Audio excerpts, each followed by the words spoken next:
In the beginning, before the rise of kingdoms, before time learned how to count itself, there existed a forge unlike anything the world had ever seen. A forge that breathed like a living creature, glowed like a dying star, and whispered like an ancient god. They called it Nareth, the city of starsmiths. For thousands of years, legends spoke of a mysterious tribe, a people who were not ordinary humans, nor spirits, nor creatures of the deep earth, but something in between. They were born with light in their bones and fire in their breath. They were known as the Starsmiths, creators of weapons forged not from iron, but from the heart of falling stars. Weapons that were alive. Weapons that could feel. Weapons that could remember. Weapons that could choose their master. For centuries, these Starsmiths shaped the destiny of worlds whenever darkness rose, whenever monsters awakened, whenever kingdoms trembled. Their star blades were the last line of hope. But then, one night, everything changed. A strange glow filled the sky, not red like fire, not blue like lightning, but white like the beginning of creation. The Starsmiths gathered at the center of Nareth, standing before their greatest forge, the forge of eternity. And then, without warning, without sound, without scream, a pillar of light descended from the heavens, and the entire civilization vanished. Not destroyed, not burned, not decayed, just gone. As if someone erased them from existence. Only one thing remained in the ruins, a single star blade dormant, breathless, waiting for the one who would awaken it again, waiting for the one who would carry the legacy of the Starsmiths for centuries. It slept. Through storms, through winters, through the rise and fall of empires, it slept. Until today, the boy who heard the stars. Far from the ruins of Nareth, in a small forgotten valley where mountains breathed fog every morning, lived a boy named Khoren. He was not a warrior, not a prince, not a scholar, just a simple boy who spent his days exploring caves and collecting strange stones.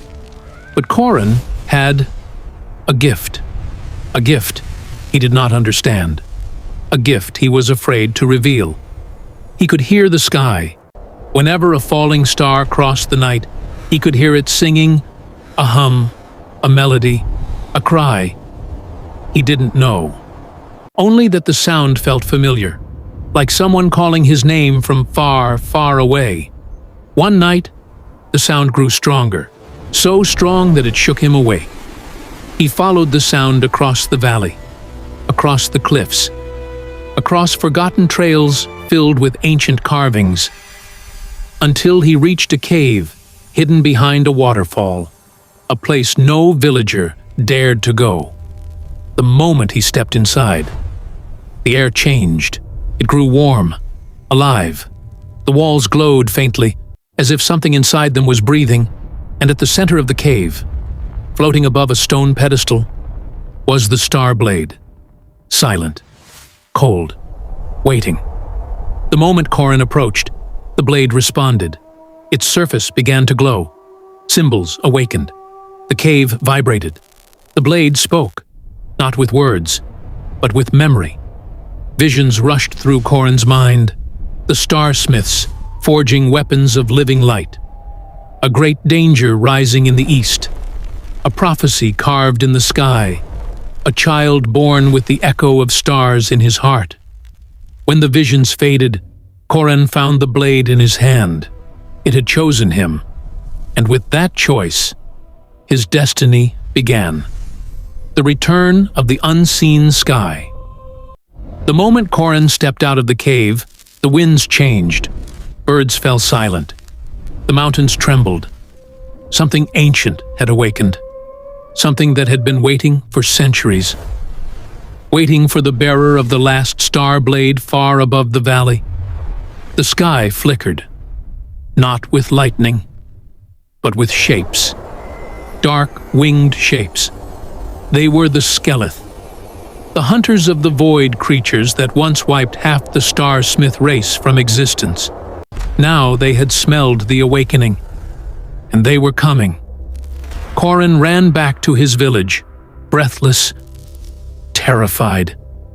Holding the blade wrapped inside a cloth, he didn't know what he carried. He didn't know why it chose him. He only knew one thing. Something in the world had shifted. By sunrise, the first Skeleth descended, and the sky turned black. The first awakening. As the monsters attacked, Khoren hid behind a fallen tree. Children cried. Houses burned. Warriors failed. But then, the blade pulsed, called to him, begged him, "Khoren, awaken me." He grabbed it. The moment he did, a burst of starlight exploded from his hand. The blade unfolded itself like a living creature. Its metal moved, shifted, breathed. In that instant, Khoren felt every star in the sky, every memory of Nareth, every heartbeat of the world. He swung the blade, and a wave of pure white fire cut through the darkness. The Skeleth screamed, vanishe, burned into nothingness. When the light faded, the village stood silent, terrified, staring at him, not with fear, but with realization this was no ordinary weapon. This was no ordinary boy. Keep him safe. And this was no ordinary destiny. The journey to Nareth Khoren soon learned the truth. Nareth was not just a myth. It was a locked realm, hidden between earth and sky, a place only the bearer of the Star Blade could reach. To unlock it, he needed three things: the heart of Firestone, the crown of shadows, the breath of dawn artifacts scattered across the oldest corners of the earth, guarded by beings older than humanity. Thus began Khoren's journey, through deserts that whispered the names of dead kings, through forests where time moved backwards, through caverns where light and sound didn't exist. Every step tested him, every fear broke him, every triumph rebuilt him, and with each trial, the Star Blade grew stronger, as if remembering itself. But with every light he awakened, the darkness awakened too, the fall of the three moons. Across the world, strange things began to happen. The three moons, symbols of balance and order, started cracking, falling apart. Every crack was a message, a warning. Nareth is returning. And with it, something else returns too. Something the Star-Smiths feared. Something they hid from the world. Khoren realized the truth. The Star-Smiths were not erased. They were summoned to another plane, another realm, to stop something catastrophic.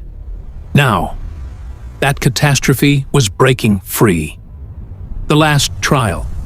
After months of struggle, Khoren finally found the three artifacts, but the moment he assembled